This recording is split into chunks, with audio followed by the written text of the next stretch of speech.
চুমুকে। সুপ্রিয় দর্শক, আজকে আমাদের মাঝে যিনি উপস্থিত রয়েছেন তিনি অত্যন্ত গুণী একজন অভিনেতা। তিনি তার দুর্দান্ত পারফরমেন্স দিয়ে সবসময় দর্শকদের মন জয় করেছেন এবং ছোট পর্দায় বড় পর্দায় উভয় পর্দায় আমরা তাকে দেখে এসেছি। তিনি একজন অভিনেতা, সেই সাথে একজন নাট্যকার এবং সেই সাথে একজন লেখক এবং সেই সাথে একজন আবৃত্তিকারও বটে। দর্শক, আমাদের মাঝে উপস্থিত রয়েছেন জয়ন্ত চট্টোপাধ্যায়। শুভ সকাল, কেমন আছেন? শুভ সকাল, ভালো আছি। আমি সবসময় ভালো থাকতেই চাই। জি, আপনাকে পেয়েও আমরাও বেশ ভালো আছি। একটু শুরুতেই জানতে চাই যে বর্তমান প্রেক্ষাপটে যে নাটক সিনেমার যে এখন যে ট্রেন্ডি একটা ওয়ে যাচ্ছে, সেই জায়গা থেকে আসলে কেমন আপনার বিবেচনায় কেমন মনে হচ্ছে এখন আসলে নাটক সিনেমার অবস্থা কেমন? নাটক বলতে গেলে তো আপনার নাটকটা কয়েকটা মাধ্যমে হয়েছে বা হয়ে থাকে। যেমন আপনার বেতার নাটক, যেটা পর্দায় পাবেন না, আপনি শুনবেন। একটা হচ্ছে মঞ্চ নাটক, টেলিভিশন মাধ্যমে যে নাটকগুলো হয়, যদিও আমি সেগুলো নাটক বলতে রাজি না, আমি টেলিফিকশন বলতে রাজি, স্বাচ্ছন্দ্য বোধ করি। আর একটা হচ্ছে সিনেমা। জি, এখন আমরা একটা ক্রান্তিকাল পেরোচ্ছি, যে সময় টেলিভিশনে যে এক সময় আমাদের সময়টা, যে সময় আমরা শুরু করেছিলাম 70 দশকে, সেখান থেকে প্রায় আপনি গত 90 দশক পর্যন্ত, এমনকি 2000 পরে, তারপরে একটা দশক, যে মানের টেলি নাটকগুলো হতো সেগুলো অত্যন্ত চমৎকার হতো। তার বিষয়বস্তু থেকে শুরু করে, তো অভিনয় শৈলী থেকে শুরু করে নির্মাণ, মানে ডিরেকশন, সব কিছুর মধ্যে একটা চমৎকার সার্বজনীনতা ছিল। যেমন আমাদের পরিবারের, এটা তো একটা ড্রয়িং রুম মিডিয়াম, মানে কোনো পরিবারের সবাই মিলে কিন্তু নাটক দেখতে পারতো।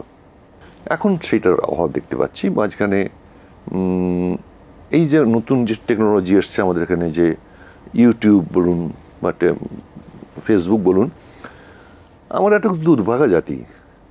আমরা বর্তমান বিশ্বের একটা অত্যন্ত স্মার্ট, অত্যন্ত একটা আধুনিক প্রযুক্তি আমরা গ্রহণ করেছি, কিন্তু এইটি ব্যবহার করার মতন যোগ্যতা কিন্তু আমরা অর্জন করতে পারিনি, এটা আমার ধারণা। এখন নাটক তো আমি এখন নাটকের ওই জন্য কমিয়ে দিয়েছি, কারণ বাছবাছাই করতে করতে দেখি যে কম্বল উজাড় হয়ে যাচ্ছে। এখন আমাকে যদি বলেন, তাহলে আমি একটু ব্যস্ত আছি, মানে সামান্য যেটুকু ব্যস্ত আছি সেটুকু আছি।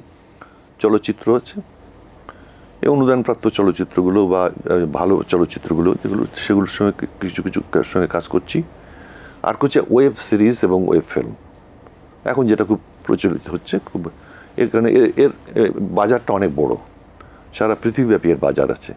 সেই জন্যে তার বাজেটও ভালো, যার জন্যে তারা যত্ন নিয়ে কাজ করছে। এবং আমাদের এখানকার অনেক তরুণ নাট্য নির্মাতা, চলচ্চিত্র নির্মাতা তৈরি হয়েছেন, যারা এই মাধ্যমে কাজ করে তারা একটু শান্তি পাচ্ছেন, আমাদেরকে একটু শান্তি দিচ্ছেন, স্বস্তি দিচ্ছেন।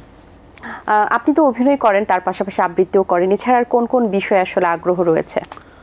আগ্রহ আছে অনেক কিছুই। আমার একটু লেখালেখি তো আছি, আমার একটু লেখালেখিটা আমার এখনকার মানে সর্বক্ষণের সঙ্গী, লেখার মাধ্যমটা। এর মধ্যে বেশ কিছু বই বেরিয়েও গিয়েছে। আর আমি খুব রাঁধতে ভালোবাসি, রান্না করতে, রান্নার উপরে আমার কিছু লেখাও আছে। আচ্ছা আচ্ছা। আমি এমনকি সিদ্দিকা কবির আপার সঙ্গে আমি 8টা অনুষ্ঠান করেছি আমার নিজস্ব রেসিপির। হারিয়ে যাওয়া রান্নাবান্না, মায়ের হাতে রান্নাবান্না, এগুলো আমি ট্র্যাডিশনাল রান্না করতে স্বাচ্ছন্দ্য বোধ করি। এই একটা ব্যাপার, এটা আমার কি বলবো, এটা আমার প্যাশন। আর একবার একটা গল্প বলবো ছোট্ট। জি অবশ্যই। হুমায়ুন আহমেদের একটা ছবিতে অভিনয় করেছিলাম, তার নাম হচ্ছে 9 নম্বর বিপদ সংকেত। তো এইখানে আমার চরিত্রটা ছিল একটু কমেডি, সিরিয়া কমেডি। তো এইটা যখন প্রথম হলো, ছবিটা যখন বাজারে আসলো, প্রদর্শিত হলো, তখন কোনো একজন শিল্প সমালোচক, তিনি একটা পত্রিকায়, নাম করছেন, একটা পত্রিকায় লিখলেন যে হুমায়ুন আহমেদ একই করলেন, জয়ন্ত চট্টোপাধ্যায়ের মতন একজন সিরিয়াস অভিনেতাকে দিয়ে এমন একটি চরিত্র করালেন যে চরিত্রটা একটা কমেডি ক্যারেক্টার, হ্যাঁ, কমেডি। তা আমি আবার সেই পত্রিকাটা নিয়ে গিয়ে হুমায়ুনকে দেখালাম আমাদের সান্ধ্যকালীন আড্ডায়, যে হুমায়ুন এটা দেখুন, এই আপনার ছবি সম্পর্কে এই ধরনের লিখেছে, যে আমাকে দিয়ে কেন এরকম একটা, তা আপনি একটা রিজয়েন্ডার দিন, আপনি একটা এই যে লিখেছেন তার আপনার উত্তর দিন এই পত্রিকাতে, তাহলে মনে হয় ঠিক হবে। চুপ করে বসে থাকলেন, বললেন যে শুনুন জয়ন্ত, যে এটা তো আপনার এটা তো আমার পক্ষে লিখেছে। আপনি কেন কই লিখলো না? তো হ্যাঁ, পক্ষে লিখেছে, আমি প্রমাণ করেছি যে আপনি শুধু সিরিয়াস চরিত্রই করতে পারেন না, আপনি কমেডি চরিত্র করতে পারেন, এটা আমি প্রমাণ করেছি। তবে আপনাকে একটা কথা বলি, এই ভদ্রলোক তো আমার বিরুদ্ধে দেখেছেন, আমি আপনাকে নাচিয়ে ছাড়বো এই বলে তারপরে যে ছবিটা ঘেটুপুত্র কমলা, সেখানে উনি আমাকে নাচিয়েছেন এবং আমি আমি আমি নেচেছি এবং নৃত্য শিক্ষকের ভূমিকা অভিনয় করেছি। বাহ, অসাধারণ।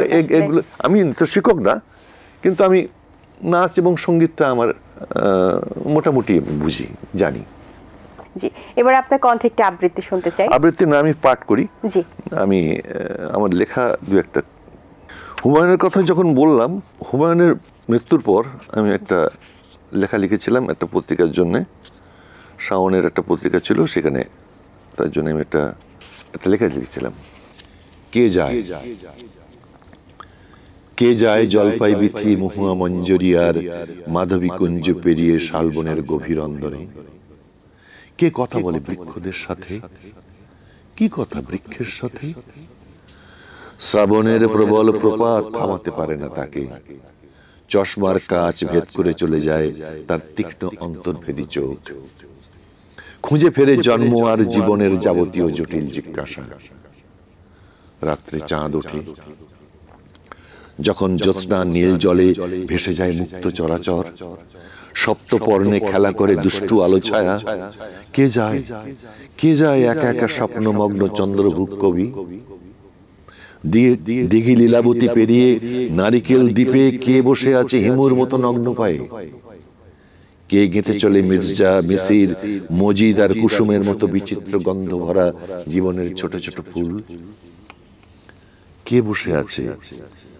বসে আছে মুগ্ধ জনতার মাঝে সম্রাটের মতো নিজেরই বানানো এক শিল্প সিংহাসনে, কে ওই অশ্রু ভরা চোখ, কে ওই বিস্ময় বালক খেলা করে মানুষের মন নিয়ে, প্রেম ও অপ্রেম নিয়ে, কে গায় মঙ্গলস্বরে, কে তার ইশিকার তড়িৎ ছোঁয়ায় মুহূর্তে রাঙিয়ে দেয় পশ্চিম আকাশ, কে তার জাদু দণ্ড দিয়ে চকিতে উধাও করে রঙিন ফানুষ আর নিমেষেই এনে দেয় কন্যা রূপবতী। সে অন্তর্হিত, তবুও আজও জ্যোৎস্না মাখা রাতে আর বৃষ্টি মুখর ভোরে ওই তো সেই অলৌকিক জাদুকর পিরুজালির গভীর অরণ্যে রহস্যের চাদর গায়ে একা হেঁটে যায়।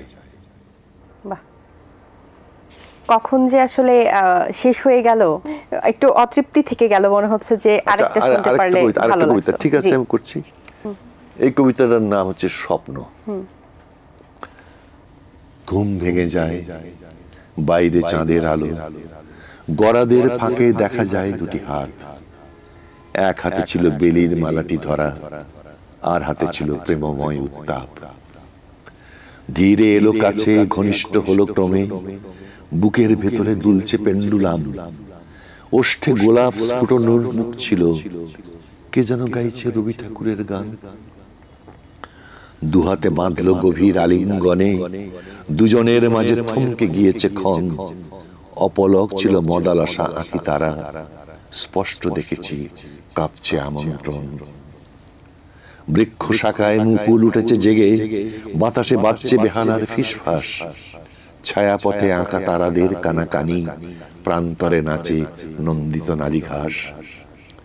বেজে উঠল কি দেয়াল ঘড়িটি তবে, জেগে থাকা ঘুম ভাঙল পুনর্বার, আধার কাটলো রমণীয় সেই আলো, যেন বা তীক্ষ্ণ খাপ খোলা তরবার। ভিতর বাহির ঢাকলো অন্ধকারে, জেগে আছি একা রাতের মধ্য জামে, যা কিছু পেয়েছি, যা কিছু পালায় সবই ঢাকা থাক আজ রাত্রির কালো খামে। ভালো থাকবেন সব সময়, অনেক শুভকামনা রইল। আপনি ভালো থাকবেন। যারা এই অনুষ্ঠানের যারা মূল কারিগর, যারা ক্যামেরা যিনি আছেন, ক্যামেরার পিছনে যারা আছেন, আলো করেছেন যারা, শব্দ নিয়ন্ত্রণ করছে যারা, সম্পাদনা করবেন যিনি, পরিশেষে প্রযোজক এবং এটিআর বাংলার পরিবারকে এবং এই অনুষ্ঠানটা যারা দেখছেন আমাদের প্রিয় সেই দর্শক শ্রোতাদেরকে অনেক ধন্যবাদ।